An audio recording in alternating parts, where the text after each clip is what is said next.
차이신 줄 알고 봉독 드리겠습니다. 신약성경 로마서 7장 7절 말씀입니다.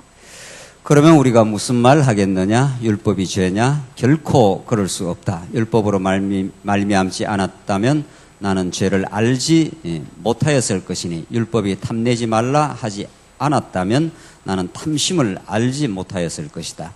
그러나 죄가 계명으로 말미암아 기회를 타서 내 속에서 온갖 탐심을 일으켰으니 이는 율법이 없으면 죄는 죽은 것이다. 전에 율법이 없었을 때에는 내가 살아 있었으나 계명이 이르자 죄는 살아나고 나는 죽었다.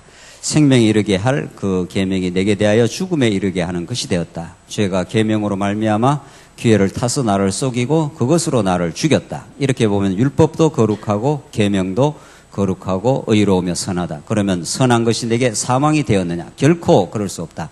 오히려 죄가 죄로 드러나게 하기 위하여 죄가 그 선한 것으로 말미암아 내게 사망을 가져왔으니 이는 계명으로 말미암아 죄가 더욱 죄되게 하려는 것이다. 13절까지 봉독드렸습니다.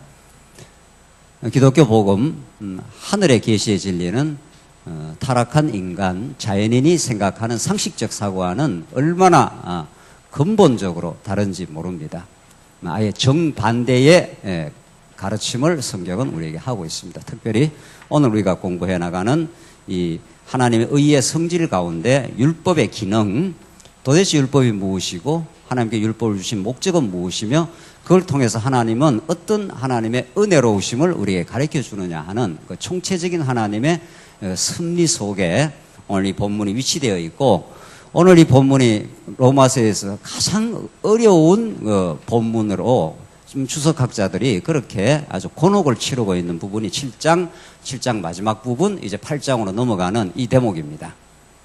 이 부분을 우리는 정확하게 분명하게 복음적으로 이해함으로 정말 하나님이 어떠하신 분이셔서 하나님이 그 위대한 하나님의 그 놀라운 능력과 그 은혜를 이 율법과 죄 그리고 은혜라고 하는 이런 그 구조적인 원리에 의해서 우리에게 가르쳐 주는가를 로마서 말씀을 통해서 확인해 가도록 그렇게 하겠습니다. 우리는 로마서 어떤 부분을 보더라도 로마서는 1장부터 16장까지 한 권의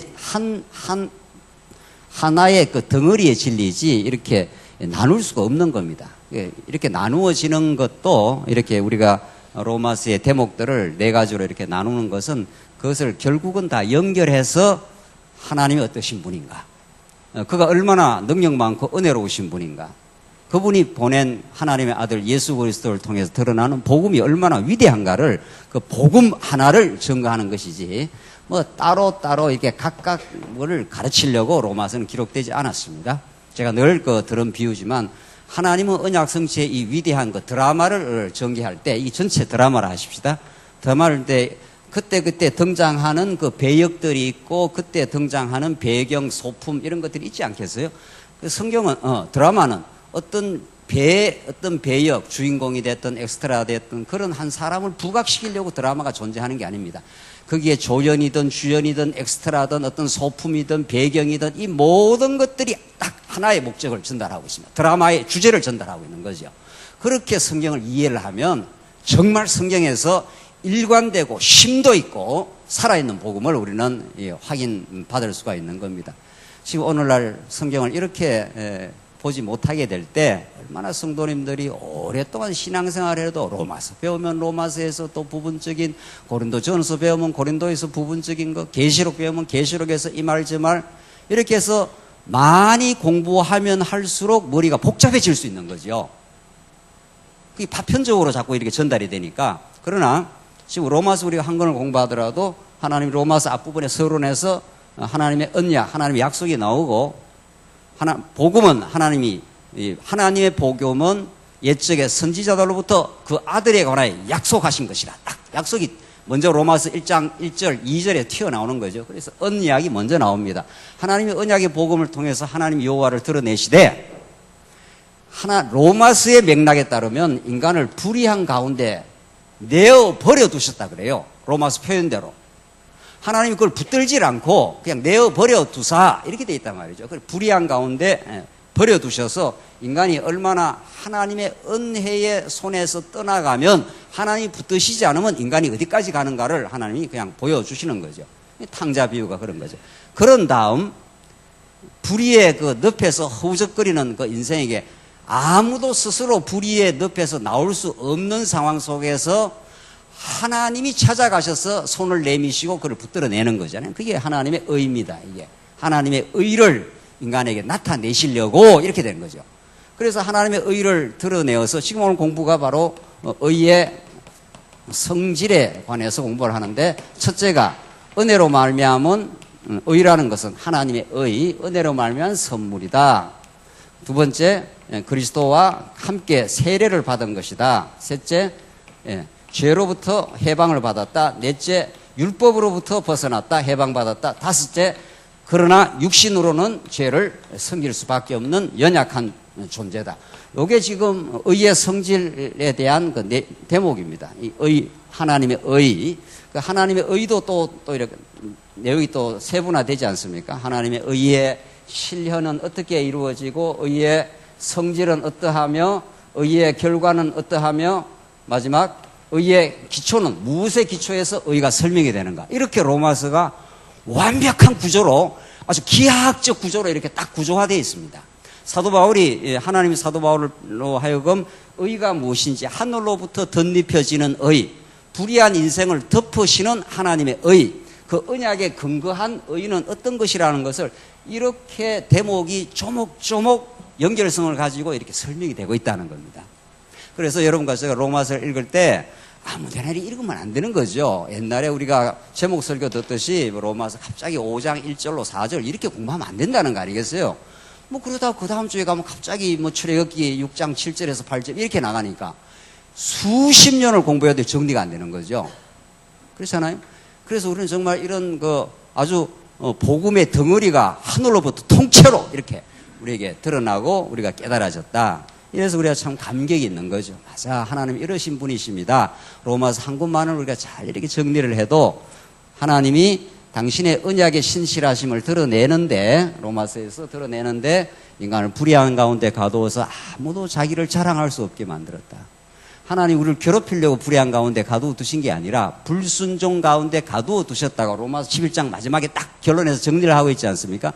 그렇게 하시는 건 우리를 뭐 괴롭히거나 우리를 못난 인생으로 만들거나 이런 게 아니라 불의한 가운데 있다는 걸 자기가 알면, 여러분들과 제가 이미 우리는 의로운 백성이 되지 않습니까? 과거에 불의한 가운데 가둔 역사, 우리 과거의 역사에서 불의한 우리 인생, 이미 태어날 때부터 죄 가운데 잉태되어서 죄 가운데 누가 무슨 죄를 선택해서 태어났습니까? 그렇지 않아요. 우리 태어날 때부터 벌써 죄 가운데 잉태해서 죄인으로 태어난 거. 왜 하나님이 그런 섭리를 해가시느냐 하면은 자기를 자랑하지 못하게 하려고. 인간이 자기를 자랑하기 시작하면 그때부터 오만해지고 불행해지고 불편해지고 그런단 말이죠. 하나님께서 우리를 낮추시려고, 신명기 표현대로 너희를 광야 40년을 돌린 것은 너희를 낮추시려고 그랬다는 거예요. 우리가 낮아지면 높으신 하나님의 은혜를 노래 부르게 돼 있지 않습니까? 그렇게 하나님이 우리 입에서 여호와 하나님을 찬양하게 하려고 그렇게 했다는 겁니다. 이게. 그러니까 로마서를 여기만 읽으면 안 되잖아요. 성도님들 불의하게 살면 안 됩니다. 이러면 복음을 전개하는 게 아니라 도덕을 선포하는 게 되고, 그게 복음이 아니라 화음이 되지 않겠어요? 저주의 음성이.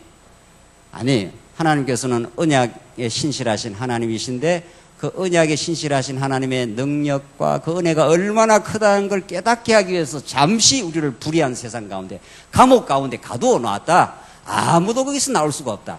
감옥 밖에서 감옥을 열고 예수님이 찾아오셔서 우리를 건져내줘야 나온다. 아브라함이 갈대아우리에서 스스로 나온 법이 없습니다. 아무도 구약에 스스로 하나님께 나온 자가 없단 말이에요. 하나님이 아브라함에게 찾아가셔서 내가 지시할 땅으로 가라. 그리고 하나님께서 믿음을 주어서 갈 바를 알지 못하는 그 세계로 가도록 하나님께서 하신 거죠. 이게 은혜지요. 그러니까 여러분과 저에게는 은혜의 찬송을 할 것밖에 없다니까요. 알고 나면 모든 거는 이 죄악 가운데서 생겨난 일이거든요. 갈등하고 분쟁하고 시기하고 원망하고 내 탐욕대로 내 욕심대로 하려고 하고, 이 다 이 죄 가운데 일어난 일들이에요. 우리의 구약 성경에 그렇게 치열하게 보여주는 그런 걸 하나님이 통과하면서 자기 자신을 깨닫게 하는 겁니다. 우리 자신을. 아, 나는 이런 존재구나. 하나님의 은혜가 가입하지 않으면 정말 쓰레기구나. 하나님 앞에서. 하나님의 은혜가 가입하지 않으면 우리는 그저 티끌이나 같은 존재구나. 우리 티끌에다가 흙에다가 생기를 불어넣어서 생명이 된지라 했지 않습니까? 그러니까 하나님의 은혜가 가입하지 않으면 우리는 그냥 흙덩어리가 된단 말이죠. 죄덩어리란 말이죠. 땅에 속한 자란 말이죠. 그렇게 우리를 깨닫게 하려고. 그러니까 우리를 깨닫게 하는데 아주 중요합니다, 이게. 그러니까 하나님의 섭리를 그렇게 하시지 않겠어요? 우리한테 필요하니까. 복음을 깨닫는데 꼭 이 과정이 필요하니까. 탕자가 나가서 돼지우리에서 몸부림을 한번 쳐봐야 아버지 집이 얼마나 좋다는 걸 깨닫게 되니까. 뭐 복음 그리 복잡하지 않습니다. 뭐 로마서 고린도전서 뭐 계시록까지 가도 뭐 복음 그 자체의 논리는 아주 담백하고 확실합니다. 이걸 얼마나 로마서, 고린도전서, 갈라디아서, 에베소서를 통해서 그냥 자꾸 깨달아 가느냐 하는 그 깨닫는 과정이 남아 있을 뿐이지. 여러분과 제가 깨닫는 복음이 그리 복잡하고 어렵지 않습니다. 이 복음을 갈기갈기 찢어가지고 그 신학자들이 말이죠. 지금도 제가 신학책을 수백 권을 지금 읽고 있지 않아요? 그 논문 쓰려고. 갈기갈기 찢어가지고 이 신학자는 이 말하고 저 식자는 저 말하고 말이죠. 창세기 1장에서 3장까지를 풀어가는데 복잡한 거죠. 복잡해. 로마서에 대한 주석은 뭐 수백 건이 나왔을 거예요, 지금까지. 그러나 여러분과 제가 이렇게 지금 확인하는 로마서는 이렇게 담백해요. 뭐 복잡하지 않아요. 하나님 언약의 하나님이세요. 그래서 당신이 언약대로 예수를 그리스도로 보내셔요. 그 예수를 그리스도로 우리에게 깊이 깨닫게 하려면 불의가 필요해요. 예수님이 의인을 부르러 온 것이 아니라 어때요? 죄인을 부르러 왔거든요. 그러니까 우리가 죄인이 돼 있어야 우리를 의롭다 하실 예수를 찾게 돼 있잖아요. 우리가 10% 의인이 돼 있으면은 내가 잘났어, 내가 의로워, 내가 율법 지켰어 이러면 예수하고 그래서 바리새인들은 예수님하고 아무 상관없는 존재가 되는 거란 말이죠. 그래서 로마서 이걸 지금 수십 번을 강론하고 수십 번을 지금 우리가 들었지 않았어요? 그걸 이론적으로 듣는 게 중요한 게 아니라 진짜 이제 그렇구나. 하나님이 이렇게 능력 많고 은혜 많으신 분이구나. 우리는 그 하나님의 거룩한 빛 앞에 서면은 아무 할 말 없는 존재구나. 말할 수 없는 티끌이요, 먼지요, 거름덩이요, 쓰레기요. 하나님의 은혜가 개입하지 않으면 죄 덩어리구나.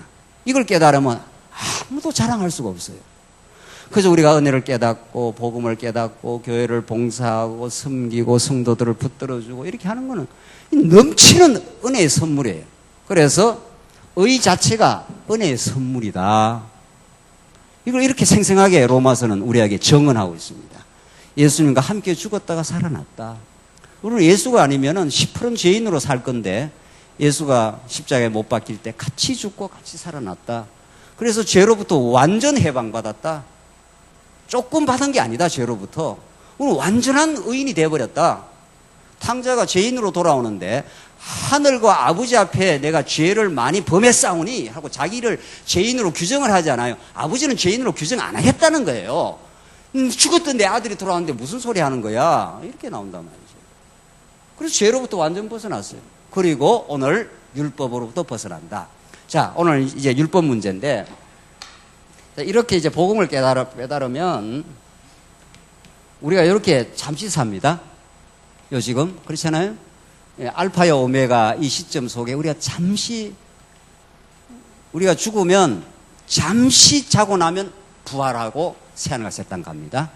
우리가 볼 때 긴 역사를 그치잖아요. 육신을 가지기 때문에 시간이 이렇게 길게 느껴져요. 힘든 일, 어려운 일이 생기면 아주 길게 느껴지고, 그러나 우리가 육신이 죽으면 잠시 죽었다가 잠깐 일어나면은 새하늘과 새 땅이에요. 그때는. 그러니까 시간이라는 건 객관적이지 않습니다. 우리는 이렇게 시간이 24시간이 이렇게 쭉 객관적인 줄 알지만 막 즐거운 일이 생겨보십시오. 시간이 언제? 잠시 지났네 그러잖아요. 근데 괴로운 일 당하면 시간이 어때요? 1초가 잘 안 가죠. 2초가 잘 안 가. 그 시간이 객관적이지 않아요. 우리의 심리와 아주 주관과 연결이 돼 있고 시간은 늘어났다 줄었다 하는 겁니다. 그래서 영원 안에서 시간을 보면 순간이에요. 하나님이 알파요? 뭐니까? 오메가니까. 알파로 시작하신 하나님이 딱 오메가 딱 끝내면 딱 끝이에요. 우리가 이렇게 느껴지도록 하나님이 시간을 이렇게 느끼도록 이렇게 해놓았을 뿐입니다. 그래서 고통도 주시고 고통 가운데 두셔서 시간이 길게 느껴지잖아요. 힘든 일이 있을 때 그렇게 하나님께 하시는 것 뿐이지, 그냥 하나님은 영원히 살아계시고 어김없으시고 불변하신 영원한 존재입니다. 영원히 하나님의 나라를 지금도 경륜하셔요. 그걸 이런 계시 시간 속에 잠시 보여주고 딱 접으면 다시 영혼으로 딱 들어가는 겁니다. 그래서 우리는 잠시 꿈 같은 세월을 지금 살고 있는 겁니다. 잠깐 이 땅에 태어났는데, 우리 여기 장로님들이나 권사님들 70년, 80년 살아온 거 잠깐입니까? 깁니까? 물어봐야 되겠어요. 예? 우리 조 권사님. 지금 90세가 넘었는데, 잠깐이에요? 깁니까? 잠깐입니다. 잠깐 왔는데 90평생 온 거예요. 또 잠깐 있으면 또 천국 가요. 그래서 지금 성경을 우리가 공부를 할 때 요 부분만을 이렇게 늘리면 쭉 늘어나지 않습니까? 그러나 영혼에 딱 비추어보면은 요게 이렇게 정리가 딱 되잖아요. 그래서 이 계시 세상, 이 눈물 많은 세상 우리가 잠시 살면서 이 하나님 한 번 딱 깨닫고 가는 겁니다. 소풍 왔다가, 잠깐 소풍 왔다가 다시 본향으로 가는 거죠. 그래서 이 영원한 진리를 복음이라고 합니다. 이걸 영원한 하나님의 좋은 소식이 우리에게 다가온 겁니다. 이 감옥 같은 이 죄와 허물 가운데 빠져있던 인생들에게 하늘이 열리는 경험. 에스겔 선지자가 포로로 잡혀갔는데 그 발 강가에서 하늘이 열리고 이렇게 돼 있어요. 그래서 우리 예수 믿는 사람은 이 땅에 발을 디디고 살지만 실제 시민권이 어디에 있다고요?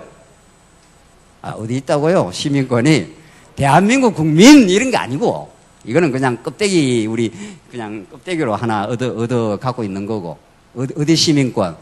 하늘의 시민권이에요. 그 하늘에, 아파트에 딱 우리 아파트 1003동 1501호 이렇게 아파트가 딱 정해져 있어요. 딱 그걸 우리가 믿고 그걸 믿음으로 사는 사람이라 그렇게 말한다. 그래서 로마서에서 그런 이제 결국 그 하나님의 나라, 하나님의 나라와 그의 의를 구하라 이렇게 하지 않습니까? 예수님이 이 땅에 오셔서 이 땅에 거 구하지 마. 땅에 있는 거 전부 그냥 이거 다 썩을 거야. 이거. 그래서 하늘의 것 구해. 그리고 그의 나라와 그의 의를 구하라 하면서 그 의를 로마서는 이런 방식으로 지금 설명해 들어가면서 오늘 율법에 대해서 설명하는 거죠. 율법을 상식적으로는 규범으로 보지 않아요. 우리가 지켜야 된다. 근데 성경은 율법을 규범으로 보지 않고 언약으로 봐요. 어떤 언약? 율법이라는 언약을 갖다 대면 죽어요. 그래서 십계명을 이스라엘 백성에게 갖다 대는 순간 이스라엘 백성이 죽습니다. 갖다 대면 멸망해요. 그래서 율법은 우리가 지킬 수 있는 게 아니라 우리를 정죄하고 죄를 죄되게 만들어버리는 거예요. 왜? 죽여야 누구 안에서 살리니까? 예수 안에 살리니까. 그래서 하나님은 우리가 죄인으로 태어나고 죄인한테 하나님께 율법을 갖다 대, 계명을 갖다 대는 것은 그 하나하나 잘 지키라는 게 아니라 율법이라는 거울이 우리에게 등장하면 우리의 못나고 어리석은 죄의 모습이 확 드러나게 돼 있다. 이런 뜻입니다. 그 얼마나 다릅니까? 율법에 대한 이해가. 이 기독교 외의 모든 다른 종교는 율법, 계율이라는 건 불교에서도 그렇고 하나하나 자꾸 지키라는 거 아니에요. 예, 하나하나 이것도 지키고 저것도 지키고 하라는 거 아니에요. 성경의 율법은 언약이니까, 언약은 죽이고 살리고 하는 게 언약이에요. 그래서 계명으로는 죽이고, 그러니까 십계명으로는 죽이고 이스라엘 백성들에게, 그 다음 규례로는 어떻게 합니까? 살리고, 제사, 사제를 한단 말이죠. 그러니까 율법은 규범이 아니라 뭐라고요? 언약이니까. 이건 누가 이룰 겁니까? 누가? 궁극적으로는 예수님이 이뤄요. 그러니까 우리가 죽어야 될 그 자리에 누가 죽으시고? 예수가 죽으시고. 그분이 다시 살아나심으로 우리도 어떻게 해요? 살아났고. 그래서 우리가 이렇게 의로운 백성이 되지 않았어요. 의가 이루어졌지 않았어요. 그걸 하나님의 뭐라고요? 의라 이렇게 말한다. 성경이 말하는 하나님의 의는 우리의 행위하고 아무 상관이 없습니다. 안중근 의사 하는 거는 안중근 의사가 이또 히로부미를 총으로 쏴 죽였지 않았어요. 자기가 죽을 걸 알고도. 그게 의사가 된 거 아니에요. 의로운 선비가 된 거 아니에요. 근데 성경은 말하는 의는 그거하고 아무 상관없어요. 우리가 뭐 하나님 앞에 교회를 많이 섬겼다라든가 진리를 위해서 열심히 수고했다든가 이런 거하고 의는 아무 상관없다는 거예요. 그건 의의 열매는 될 수 있어도 의 자체는 예수 한 분밖에 없다. 그래서 그게 우리한테 그냥 은혜로 주어졌다. 지금 로마서가 그걸 말하고 있습니다. 다시 한번 보시죠. 7절. 그래서 로마서 7절로 13절은 이 율법에서 죽이는 율법에서 벗어나는 내용을 말하고 있는데 죄를 드러나게 하여 죽게 함으로 선한 율법에서 이제 벗어났다. 7절 나오죠. 그러면 우리가 무슨 말 하겠느냐? 율법이 죄냐? 그럴 수 없다. 율법으로 말미암지 않았다면 나는 죄를 알지 못하였을 것이니 율법이 탐내지 말라 하지 않았다면 나는 탐심을 알지 못하였을 것이다. 십계명이 그런 거 있잖아요. 탐내지 말라, 나 외에 다른 신을 섬기지 말라. 이렇게 그 계명이 하나하나 이스라엘 백성이 등장을 해야 금송아지를 섬기는 이스라엘 백성들이 그 율법이 딱 걸린단 말이죠. 그래야 그것을 아하 이렇게 금송아지 섬기면은 이게 죄로 성립이 되는구나 이렇게 깨닫지 않겠어요. 근데 그런 율법이 없으면, 그런 계명이 없으면 금송아지를 아무리 섬겨도 금송아지를 섬기고 그것이 죄라는 걸 압니까 모릅니까? 몰라요. 지금 중요한 거는 아는 게 중요해요.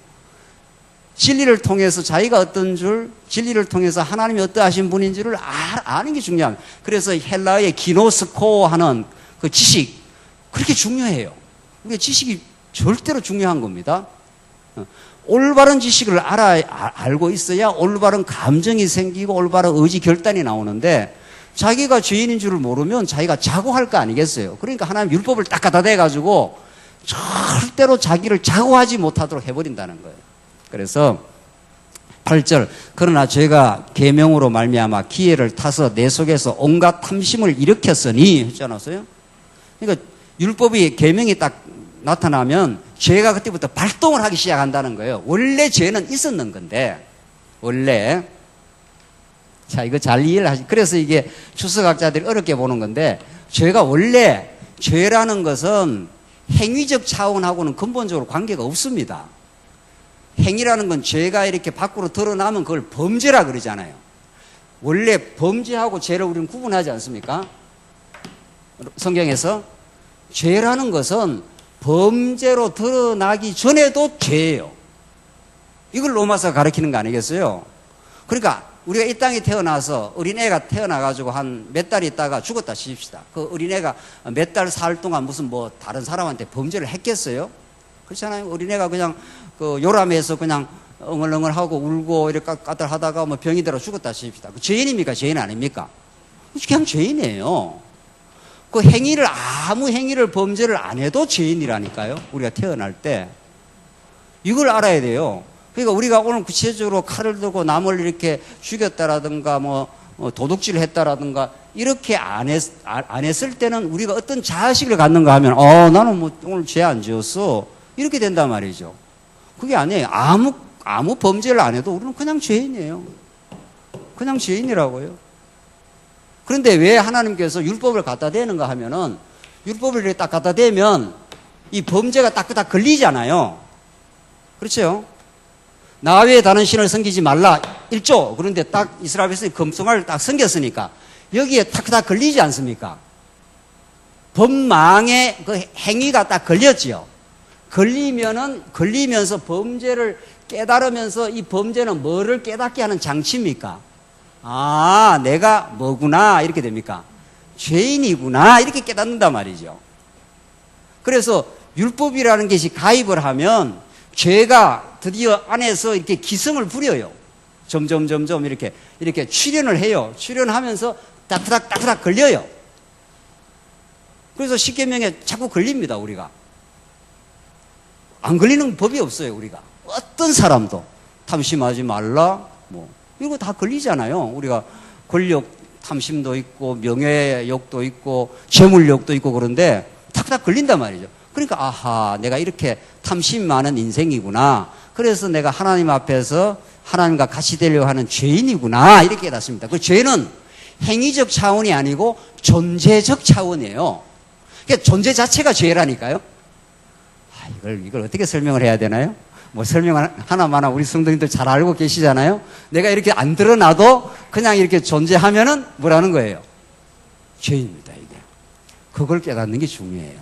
그러니까 머리끝에서 발끝까지 우리는 머리끝에서 발끝까지 뭐로 꽉 들어찼어요?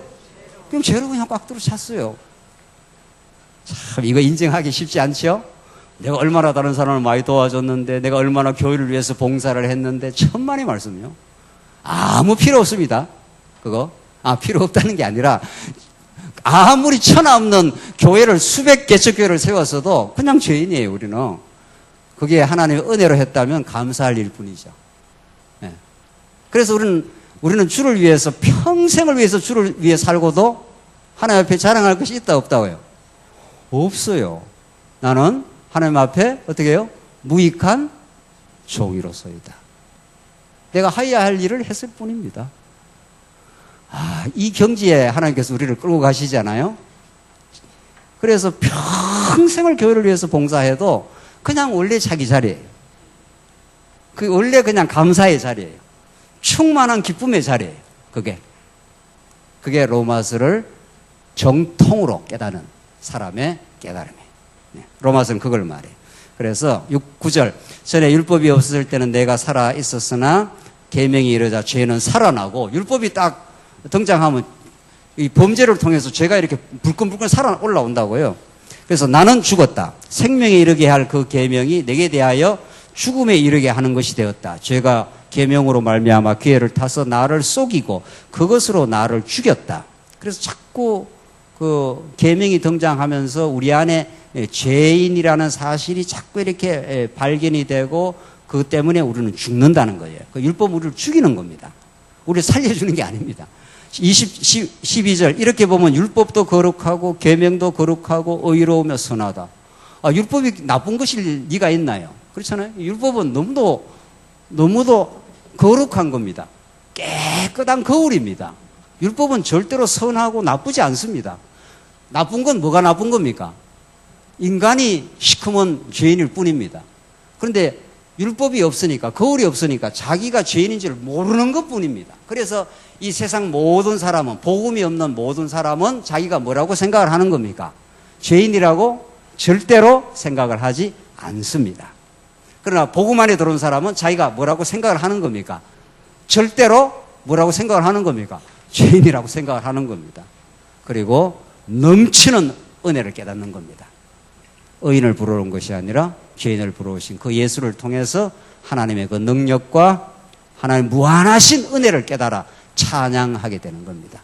이걸 복음이라 그럽니다. 그래서 로마서는 그걸 지금 가르치고 있어요. 그래서 13절, 그러면 선한 것이 율법 아닙니까? 내게 사망이 되었느냐? 결코 그럴 수 없다.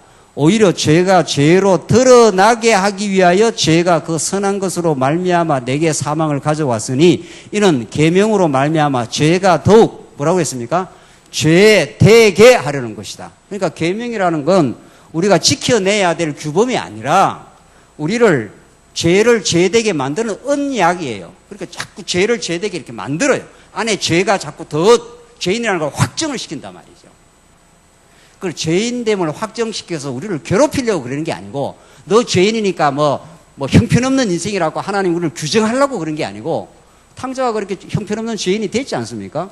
그 율법 앞에 서면은 죄인인 줄 드러나지 않습니까? 그러나 그 죄인됨을 깨달아야 아버지의 용서하는 그 은혜를 깨닫습니다. 그러니까 자기가 죄인됨을 모르면 용서라는 게 의미가 없는 거예요. 그렇잖아요. 자기가 죄인인 줄 모르는데 용서해주면 뭐합니까, 그게? 자기가 죄인 줄 알았는데 그 죄를 용서한다 해야 맞아 이렇게 되지 않습니까? 그러니까 하나님은 탕자로 하여금 불의한 가운데 가두어두시기도 하고, 탕자가 돌아오면서 자기가 죄인임을 깨닫기도 하는 겁니다. 내가 하늘과 아버지 앞에 뭐를 얻었사오니? 죄를 얻었사오니. 그 죄인을 깨닫지 않습니까? 깨닫고 나서 자기가 아버지한테 시큰 두드리겨 맞거나 내쫓김을 당하거나 이렇게 해서 벌벌벌벌 들어온 거 아닙니까? 아주 겸손해서 들어왔지 않습니까? 그 죄는 우리를 낮추게 하는 아주 기가 막힌 하나님의 섭리입니다. 탕자가 나갈 때는 어떻게 나갔겠습니까? 아버지 품에서 나갈 때 말이죠. 나갈 때. 예? 문이 있으면 문을 어떻게 하고 나갔겠어요? 문을 이렇게 차고 나갈 때 말이죠. 아주 기고만장했습니다. 나갈 때는. 나는 아버지 없어도, 아버지 도움이 없어도 얼마든지 행복하게 살 수 있다가 문을 쾅 차고 나갔지 않았어요? 그런 말은 성경에는 없어요. 그때는 아주 기고만장하고 해서 나가죠. 돌아올 때는 아주 낮아져서 돌아옵니다. 그래서 이 불이라는 것은 그 자체로 보면 아주 나쁜 건데 우리를 우리 되게 하는 기가 막힌 하나님의 섭리의 도구입니다. 야, 이제 이 말까지 했으니까 정말 이제는 이제 더 빠져나갈 데도 없죠, 우리가. 예. 우리를 아주 기가 막히게 낮추는 섭리의 도구라니까요. 그래서 탕자가 아무 말을 못 하잖아요. 그런데 아버지가 지난 죄를 기억도 안 한다는 거예요. 예. 아버지는 그 자식의 죄를 기억도 안 하고 그냥 얼싸안고 끌어안고 좋은 옷, 가장 좋은 옷 입혀. 살찐 소를 잡아. 이렇게 언약에 신실하신 하나님은 그 죄 가운데서 몸부림친 인생들을, 여러분과 저를 이제 복음 안으로 부르시고 죄 없다 해주시고 전날의 모든 죄를 기억도 하지 않는 그런 풍성한 은혜로우신 분입니다. 이 은혜로 사는 겁니다. 여러분과 저는. 그래서 우리는 평생 가면 갈수록 이 풍성한 십자가와 부활의 은혜를 평생 잊을 길이 없는 겁니다. 이 복음을 내가 들으면 들을수록 끝이 없는 겁니다. 이거는. 내가 복음을 많이 알았다 이렇게 할 수가 없는 겁니다. 이 은혜는 깊은 심해와 같아서 깊은 바다와 같기 때문에 들어가면 들어갈수록 끝이 없습니다. 그래서 우리는 복음에 미친 사람이 되는 겁니다. 그래서 사도 바울이 그 복음에 사로잡힌 이후로부터 내가 이 복음을 증거하지 않으면은 내가 증거하지 않을 수가 없다고. 이걸 부득불 증거하지 않을 수 없다고. 하나님의 사랑이 나를 강권하시도록 나를 컨트롤해서 나를 밀어가기 때문에 복음을 내가 억지로 이렇게 전하는 게 아니다 이 말입니다. 이 복음이 나를 강권해서 막 밀어붙이기 때문에 하나님 살아계십니다. 하나님 참으로 은혜로우신 분입니다. 우리의 그 허망한 죄를 다 용서했습니다. 이렇게 증거 안 하면 사는 재미가 없다는 겁니다. 그게 여러분과 저에게 주신 복음의 능력입니다. 그래서 14절로부터 25절까지는 다섯 번째 약한 육신으로는 범죄를 한다. 이 참 묘한 게 나왔습니다.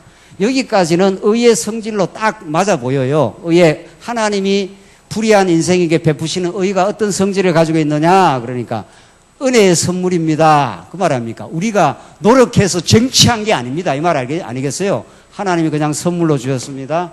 예수와 함께 죽고 살아나서 우리가 의롭게 되었습니다. 그 의가 덧입어져서 우리는 죄에서 완전 해방을 받았습니다. 율법으로부터 우리를 죽게 하는 율법으로부터 완전히 벗어났습니다. 그리고 이 마지막에 이게 붙어 있단 말이죠. 이거는 의의 성질, 이거 같지가 않아요.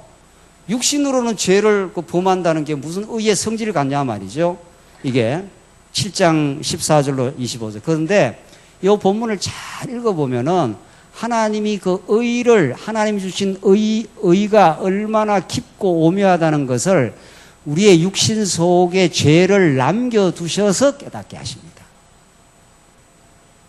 그래서 여러분과 제가 이 불완전한 이 육체를 입고 지금 이 땅 위에서 천국 생활을 지금 하고 있는 중입니다.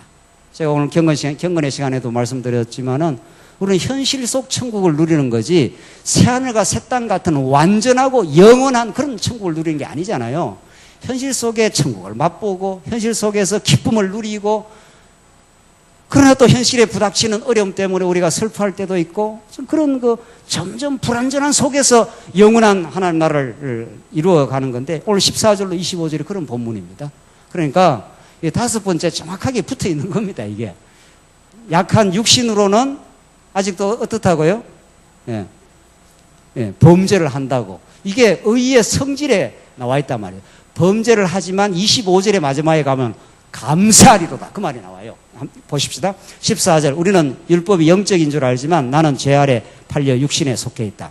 나는 내가 행하는 것을 알지 못하니 이는 내가 원하는 것은 행하지 않고 오히려 미워하는 것을 행하기 때문이다. 만일 내가 원하지 않는 것을 행하면 율법이 선하다는 것을 시인하는 것이다. 그러니까 내가 원하지 않는 것이 자꾸 이렇게 행해진다. 그러니까 죄라는 것이 내가 자유의지로 내가 이렇게 지어야 되겠다 이렇게 지었는 게 아닙니다.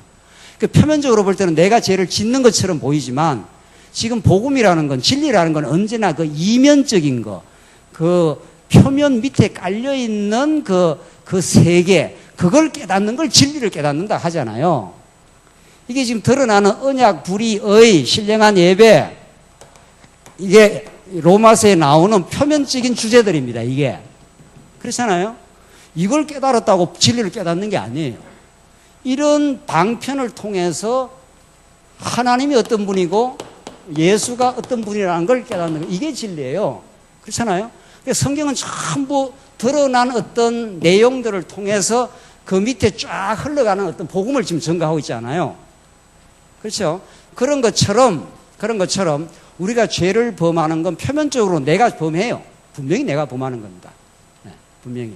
그런데 그 내가 범하는 그 이면에 무엇이 지금 작동을 하고 있는 거죠. 그 이면에 하나님의 섭리가 있는 거죠. 그렇죠? 그래서 하나님이 우리를 예수를 믿게 하고 나서 우리를 완전한 신령한 몸으로 만든 게 아니라 육신 안에다가 생명의 씨앗을 떨구어 가지고 내 안에 성령의 소욕이 탄생을 한 거죠. 그러니까 옛사람이 남아있는 거죠. 아직은 우리가 옛사람 아담이 타락한 이후 몽땅 우리가 죄인이 되었습니다. 그러나 예수님이 찾아와서 우리 대신 죽으시고 살아나심으로 우리를 이렇게 끌어올리고 있는 중이죠. 이렇게 빚금신 부분은 아직도 육체의 소욕이고 이 위에 올라오는 부분이 성령의 소욕 아닙니까? 요게 지금 우리의 예수 믿는 중생인의 상태입니다. 요게. 그걸 지금 로마서가 지금 설명을 해 들어가고 있는 거 아니겠어요? 그럼 하나님이 그냥 한 번에 이렇게 딱 이렇게 육신의 소욕 싹 없애버리고 완전하게 이렇게 만들 수 있는 능력이 하나님께 있습니다. 얼마든지 하나님 그렇게 만들 수 있습니다. 그러나 이스라엘 백성들 광야에서 나와서 가나안 땅까지 갈 동안 일주일만 하면은 금방 가나안 땅에 넣을 수 있는데 그렇게 안 하신다는 겁니다. 왜? 그 과정을 통해서 자기의 연약성과 죄성을 깨달아 하나님 앞에 무릎 꿇게 만들고 그 죄악에도 불구하고 하나님의 언약에 신실한 대로 하나님은 계속 가나안 땅으로 신실하게 인도하시는 하나님을 가르쳐주고, 그래서 여러분과 제가 이 광야에서 하나님 배우기라고 하는 하나님의 목적이 지금 하나하나 지금 이루어져 가고 있는 중입니다. 그래서 지금 얼핏 봐서는 내가 내 자유의지로 이렇게 범죄를 하는 것처럼 보이지만 실상은 하나님께서 우리를 범죄 가운데 내버려 두시면 죄가 작동을 해가지고 우리가 범죄를 하게 됩니다. 은혜로 하나님이 붙들면 범죄를 안 하는데 그냥 하나님이 손을 살짝 놓으면 그렇게 한다 이 말입니다. 이게 하나님의 주권 속에서.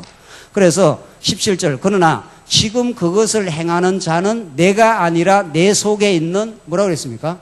죄라는 겁니다. 표면적으로는 내가 하는 것 같은데 이게 드러난 내가 하는 것 같은데 그 이면적으로는 내 속에 있는 죄가 꿈틀거리면은 우리는 그냥 범죄를 한다는 겁니다. 그 죄를 하나님이 사단에게 맡겨놓았고 사단은 하나님의 주권 속에 지금 있는 겁니다.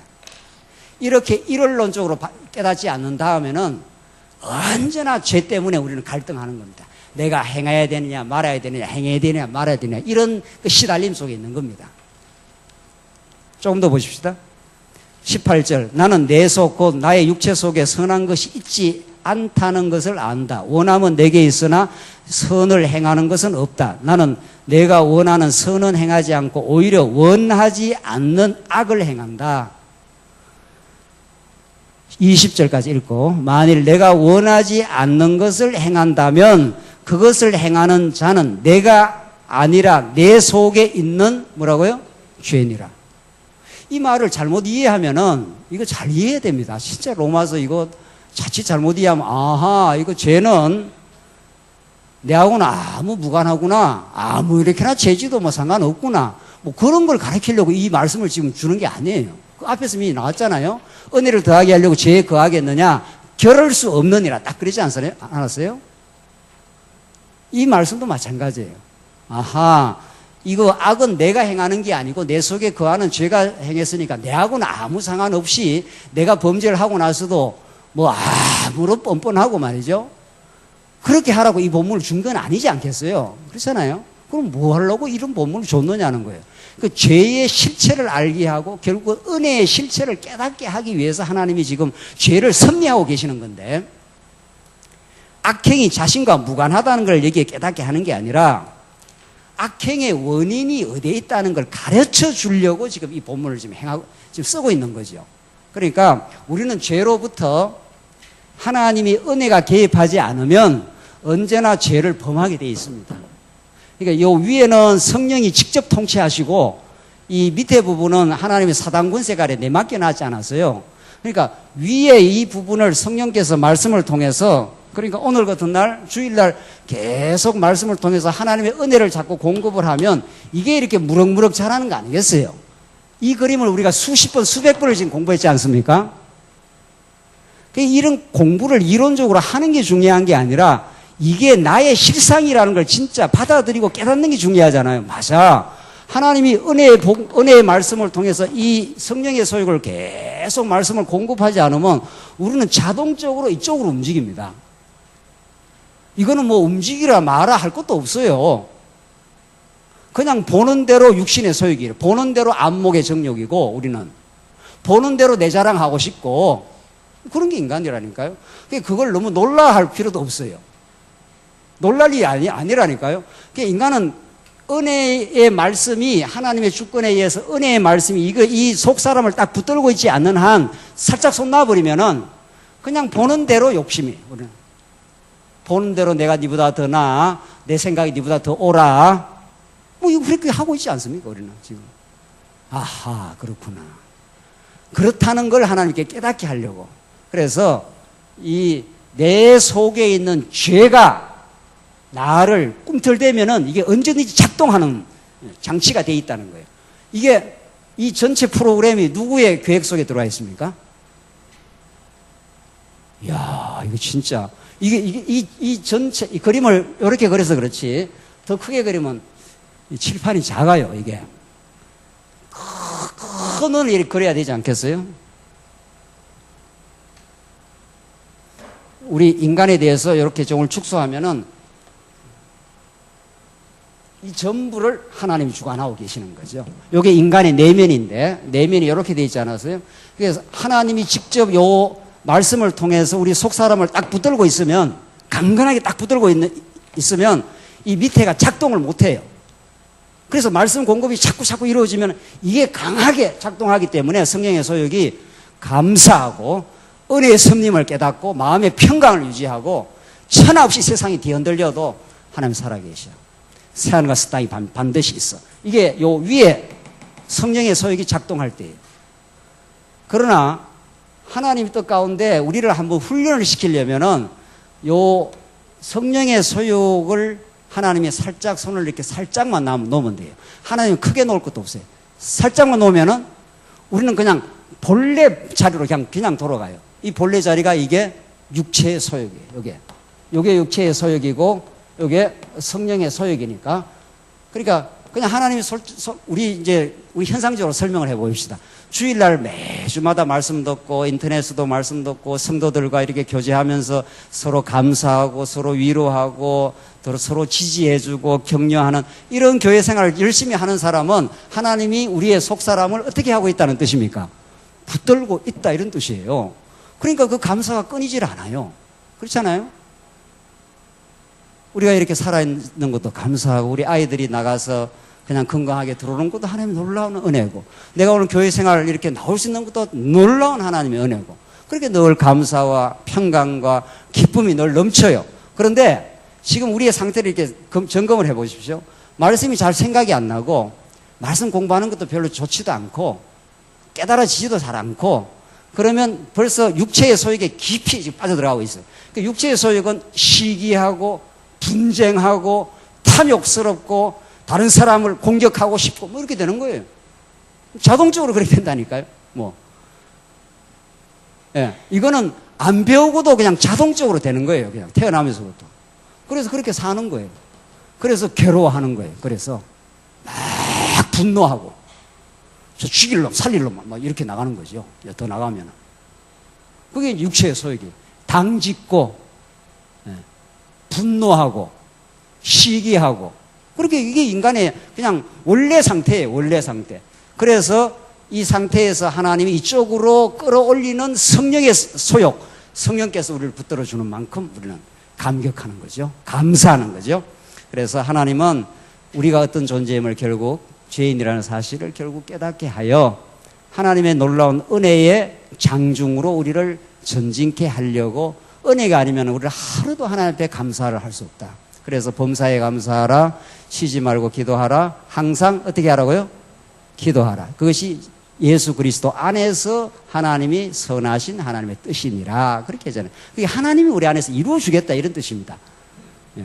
세상에 감정을 갖다가 명령하시는 하나님이 있어요. 감정은 명령하는 게 아니에요. 여러분들 여기 있는데 우리 권사님 계시는데 한번 기뻐하라 이렇게 명령하는 사람이 있습니까? 감정은 명령하는 게 아니에요. 원래 감정은 내 안에서 우러나와야 이게 되는 거니까. 그렇잖아요. 그런데 성경은 항상 어떻게 하라 합니까? 기뻐하라고 명령을 하잖아요. 세상에 명령을 인간의 감정을 대놓고 명령하는 하나님이 있습니까? 그러니까 뭐 기쁜 마음도 별로 없는데 자꾸 기뻐하라고 그러면 더 짜증나잖아요. 그렇잖아요. 그러니까 항상 기뻐하라는 거는 명령이 아니고 뭐라는 겁니까 그게? 예? 언약이라는 겁니다. 우리 실제 삶이 아무리 고달파도 성령께서 찾아오셔서 내 안에서 행하시는 언약 성취의 명령이기 때문에 내 안에서 예수 안에서 살아간다는 게 얼마나 기쁜가를, 진리를 깨닫게 해서 그 감정이 생기도록 하는 거죠. 그래서 성경에서 어떤 사람이 그렇게 이야기해요. 성경이 아주 간단하다고. 뭐라고, 어떻게 간단하게. 성경에서 명령하라 하는 건 안 하고, 하고, 하지 말라는 거 안 하면 된다 그러더라고. 참, 당신은 희한한 사람이다. 그러니까, 그, 십계명 지켜야 된다, 이거예요. 성경에서 명령하면 그대로 지키면 된다는 거예요. 뭐 성경 그렇게 복잡하게 보느냐고. 명령하면 지키면 되지. 하지 말라 하는 거 안 하면 되지. 항상 기뻐하라는 명령하면 지켜보세요, 한번. 항상 기뻐해. 지금 뭐 여러 가지 우환이 찾아왔는데 항상 기뻐해져요? 안 돼요, 절대로. 현실로 기뻐하라는 게 아니고, 그게 예수 안에서 기뻐하라. 이런 뜻입니다. 현실에 아무리 척박해. 사도 바울이 옥중에서 얼마나 힘들었겠어요. 그러나 옥중으로 인도하신 살아계신 하나님, 그곳에서 진리를 깨닫게 하신 그 하나님, 옥중에서 죽는다 하더라도 영생이 이미 보장되어 있는 그 하나님, 그 하나님으로 사도 바울이 기쁨을 누린 거죠. 그래서 오늘 이 본문 말씀이 그렇게 내 속에 있는 죄니라, 죄를 하나님께서 포괄적으로 이미 주관하셔서 우리 스스로가 죄를 극복하지 못하는 인생이라는 걸 깨닫게 하시고 예수 붙들게 만들어 간다. 21절 결론입니다. 그러므로 내가 한 법을 깨달았으니 그 선을 행하기 원하는 나에게 악이 함께 있는 것이다. 내가 속사람으로는 하나님의 법을 즐거워하나 내 지체 속에서 다른 법이 나의 마음의 법과 싸워 나를 내 지체 속에 있는 죄의 법의 포로로 삼는 것을 본다. 그러니까 이 내면의 투쟁이 계속 있다는 겁니다. 하나님이 이 내면의 투쟁을 하도록 내버려 뒀다는 겁니다. 깨닫게 하려고. 그러니까 24절에 뭐라고 합니까? 나는 비참한 사람이다. 이 개혁성경에서는 오호라, 나는 어떻게 해요? 공고한 사람이다. 참 내란 인생이 이렇게 고달프구나. 이 하나님이 육체의 소욕이다 내버려 둬놓으면은 참 우리가 범죄하고 시기하고 마음의 평강을 잃어버리고 다른 사람 잘 되는 거 괜히 마음이 비틀리고. 어제 권사님이 그러시더라고. 한 권사님이 참 나는 다른 사람이 이렇게 뭐 좀 잘 되는 거 있으면 박수를 치고 싶은 마음도 있는데 한 다른 마음에는 괜히 마음이 아리아리하다는 겁니다. 참 인간 못 말리는 겁니다. 정말 못 말리는 겁니다. 그걸 어떻게 우리가 부정을 하겠어요. 그 마음이 아리아리한 게 조금이라도 없어지려면은 내가 얼마나 예수 안에서 행복하고 즐거운 인생이라는 걸 깨닫는 길밖에 없습니다. 내가 행복하고 즐거운 사람은 다른 사람이 잘 되는 거, 아이고, 잘 됐네요, 우리 성도님. 참 좋으네요.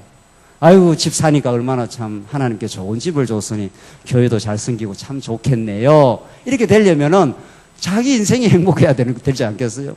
자기는 지금 뭐 초가상간에 살고 힘들어 죽겠는데 초가상가에라도 예수와 함께 참 있는 게 얼마나 좋은지 모른다. 늘 마음의 평강과 감사가 있는 사람은 남 잘 되는 게 그렇게 배가 뒤틀리질 않습니다. 사촌이 논을 사면은 어떻게 해요? 사촌이 논을 사면 어떻게 된다고요? 배가 그냥 아픈 게 아니고 살살 아파요. 이 인생을 어떻게 자기가 자기를 구원해내겠어요? 예수가 아니면 도대체.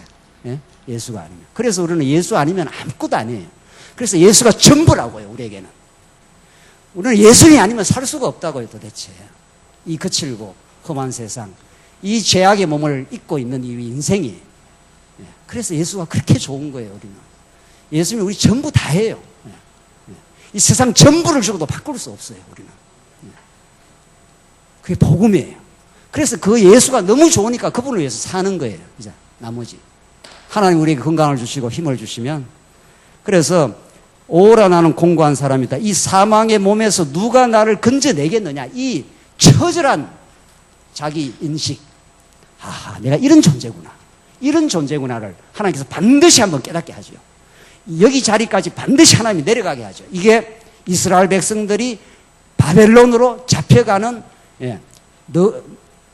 시드기야가 두 눈이 뽑히고 자기 아들이 자기 현장에서 자기 보는 눈앞에서 죽는 그 현장이에요. 구약적으로 말하면. 오호라 나는 공고한 사람이다. 이러다. 이 인간의 죄라는 게 이런 거구나. 이걸 깨달았죠? 그걸로 끝나지 않아요? 이 결론이에요. 25절이 결론이라고요. 우리 주 예수 그리스도로 말미암아 하나님께 어떻게 한다고요? 감사한다고 그러지 않았어요? 이게 지금 24절과 25절은 이 극적인 대비를 일으키면서 아주 불꽃 튀는 복음이에요, 이게. 오호라 나는 공고한 사람이라고 죽겠다고 해놓고, 그 다음에 그게 반전을 일으키면서 감사를 하라. 누구 때문에? 예수님 때문에. 그렇게 되는 거란 말이에요. 이게 우리의 영혼을 펄펄 막 살아 움직여요. 그래서 죄 때문에 이렇게 몸부림치다가 우리는 현실에서 너나 할 것 없이 우리는 죄 가운데 삽니다. 아무리 교회에 와서 넥타이 메고 빛과 번쩍하게 앉아있어도 별 수 없다고요, 우리는. 하나님께서 죄 가운데 그냥 내버려 두면은 시기하고 원망하고 미워하고 갈등하고 그래요, 우리는 정말. 그러나 그런 나의 존재의 실상을 복음의 능력에 의해서 비추어 깨닫고 나면 이제 감사르다 그러잖아요, 예수님으로 말미암아. 이래서 예수가 필요하구나, 이렇게 되는 거예요. 이래서 예수를 나는 놓을 수가 없어. 이분이 아니면 나는 아무것도 아니야. 그게 그 말이에요, 지금. 이게 오늘 결론이라고요. 이 복음이 우리 내면 속에서 펄펄 살아 움직이면은, 우리의 영혼을 자극하고, 우리를 추동하고, 새롭게 만들어 가면은, 그냥 사는 게 재미가 있는 거죠. 그때부터. 맞아. 정말 예수 안에 사는 게 이렇게 기쁘고 즐거워. 그때라야 항상 기뻐라는 말이 무슨 말인지를 알게 되는 거죠. 맞아. 아무리 우리가 죄악 가운데 나뒹굴어지고 털썩털썩 주잔을 낙심할 때가 있지만 하나님은 신실하시고 하나님은 능력 많으시고 자비로우신 분이어서 우리 함께 하셔서 오늘 이 본문처럼 우리 주 예수 그리스도로 말미암아 하나님께 감사드린다. 그러므로 나 자신의 마음으로는 하나님의 법을, 육신으로는 죄의 법을 어떻게 해요? 섬기고 있다. 정확하게 자기를 알았습니다. 바울은 내가 육신으로는 법을 섬기고 있지만 마음의 다른 법이 하나님의 법을 섬기는 이 기쁨의 세계로 하나님께서 나를 인도하신다. 그래서 예수 그리스도 안에서 결코 어떻게 해요? 정죄함이 없느니라. 8장에서 그렇게 이어져요. 7장 8장이 하나님께서 이 복음을 깨닫게 하려고 이스라엘 백성들 애굽에 400년 종사를 집어넣으시고 그들의 존재의 실상을 깨닫게 하시고 광야에서 계속 그들의 존재의 죄악됨을 노출시키지만 하나님이 계명으로는 그들의 죄를 정죄하지만 규례로 그들의 그 많은 죄를 양을 한 마리 잡아서 이제 성막으로 가져오면은 죽여야 될 이스라엘 백성을 죽이는 게 아니고 어린 양을 그냥 사지를 각을 떠서 다 해체를 시켜가지고 피를 받아가지고 그걸 성소로 지성소로 가지고 들어가서 그 하나님의 영광스러운 그 자리까지 이스라엘 백성을 인도해 내시는 살아계신 하나님, 그분 때문에 우리는 어떤 참담한 일을 겪어도 소망이 있습니다. 이 복음 우리 안에서 역사하기 시작하면은 우리는 그냥 이렇게 산다는 것 자체가 너무 사치스럽고, 이제 복음을 위해서 수고하는 것이, 복음을 위해서 우리가 고난에 뛰어드는 것은 너무도 즐겁고 복된 일일 수밖에 없습니다. 사랑하는 성도님들, 이 진리와 함께 진정으로 복된 삶이 있기를 바랍니다. 기도하십시다. 자비하신 하나님 아버지, 은혜를 감사합니다. 오늘 복음을 들었습니다. 우리가 죄악 가운데 오오라 얼마나 공고한 존재임을 우리가 깨달았습니다. 이제 예수님 안에서 우리가 얼마나 감사한지, 하나님의 그 크고 놀라운 여호와 하나님의 그 은혜가 얼마나 크고 깊은지 우리는 다 알 길 없어 이 땅을 살면서 점점 더 깨달아가고 있습니다. 우리를 진리의 말씀으로 붙들어 주시고, 우리가 죄 때문에 낙심하지 않게 하시고, 오히려 우리의 죄악의 실상을 발견할수록 그 넘치고 복된 하나님의 은혜의 세계에 우리가 누리며 증거하며 진리와 함께 고난받기를 간절히 우리가 바라는 성숙한 우리의 모든 우리 교회 성도님들 되게 하시옵소서. 예수님 이름으로 기도하옵나이다. 아멘.